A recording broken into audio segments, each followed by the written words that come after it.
Hare Krishna.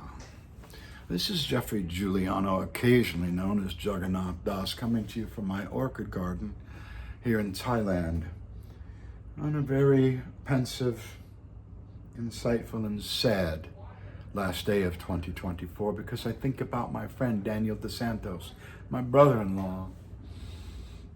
What a great soul he was and is,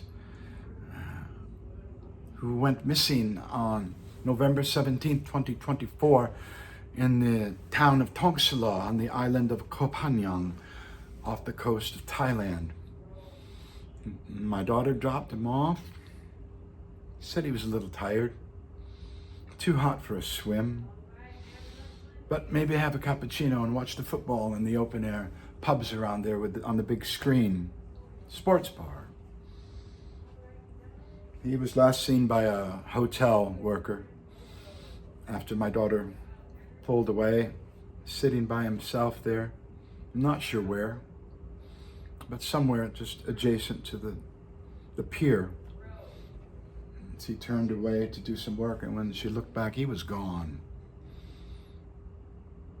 As magical as he was in his life, appears to be the way that he finished this incarnation.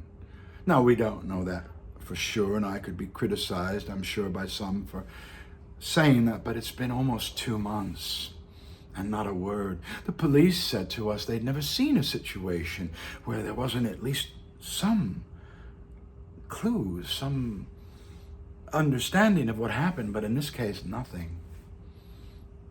Just gone.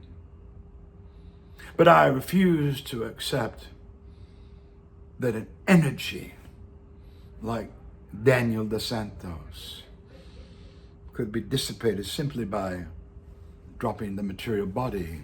He's too big for that. I believe he and we all go on. We all shine on, John Lennon said. Like the moon and the stars and the sun. He was bigger than life and he was bigger than death. Such a great talent. So far superior to me intellectually. And spiritually, he was an ocean of cool compassion who lit up every room very quietly and subtly wherever he went. His little laugh, his humility, his quiet being.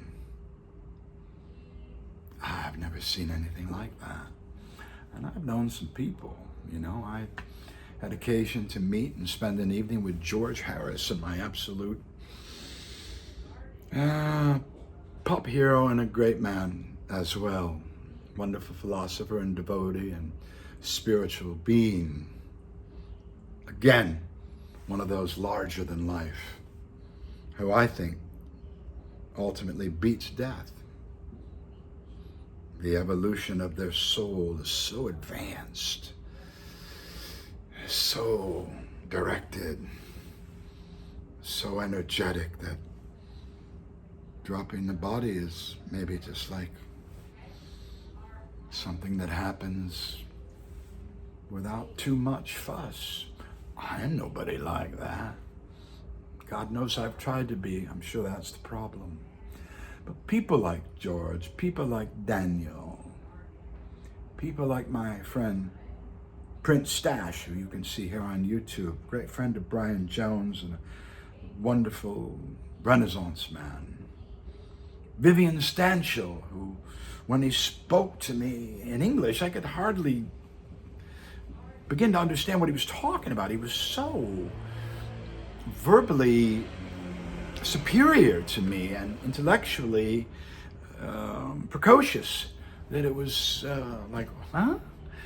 And all that I could hope to do is just kind of be with these people. And I think there's like 4 or 5 I've met in my life, Daniel being one of them.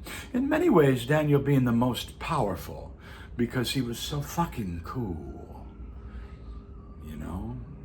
I'm fake cool. if I'm cool at all. I'm just a caricature, a cartoon of myself. But Daniel was the real deal. And I miss him so much, you know. There were times in my life that I had a lot of man friends that I could hang with and chill and be together and discuss philosophy and ideas about life, because I've always tried to dig as deeply as I could and not just go on the surface, but try to dig down into what life is really all about. And Daniel had a lot of answers just by his being. He didn't talk philosophy like a lot of my friends have and myself. He was that thing. He led by his being, by his awareness, by his presence in a room. Now, I saw that with George Harrison. But he'd been so fucking bothered by people like me flipping out more or less when they had a chance to meet him, that he always was kind of on guard. Daniel, although he was a very famous athlete in the 90s with his bodyboarding, in fact, he was champion, I think, for 1 year in Portugal, and became very famous there and still is. Yeah, he did it in another way. He was unbothered. He was kind. He showed everybody respect. And it was all very sincere. And I learned a great deal from Daniel. And I've tried to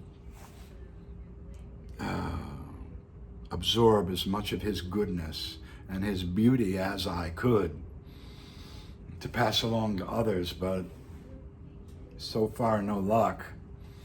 I'm just a guy from Orchard Beach, New York, who has traveled, but not as far, not as deep, and not as meaningfully as my brother Daniel dos Santos. So, this has been tough, man. I am the youngest in my family, so I've had a lot of people that I love dearly go, but not like this, man. It's a mystery. It's a magical thing, and not in a good way. We needed Daniel, but he was larger than life. He did his thing, and he moved on. He left 2 beautiful children that I'm doing my best to try and take care of and mentor and shelter. And I will do that till my last breath, Daniel. I love you, man. I'm sorry. I'm sorry for the way things went down. And I'll try to be the best man that I could be. I'm so much better for having known you. So without becoming overly emotional or sentimental, I bid you all a happy and fulfilling 2025, and entreat you to keep your family close. Keep an eye out. Because as our story and our family illustrates, you never know. Life turns on a dime. So God bless. Thank you for all of those who've come into our lives over the years, and especially after Daniel's disappearance in November. You've been wonderful. You've helped the children. You've sent your best wishes, sincerely. People like Juan in Malaysia. Such beautiful souls, sweet souls that have done their best to console us and be with us in our grief, which is a journey. that I am unfamiliar with, even though I've lived 71 years, and it changes you.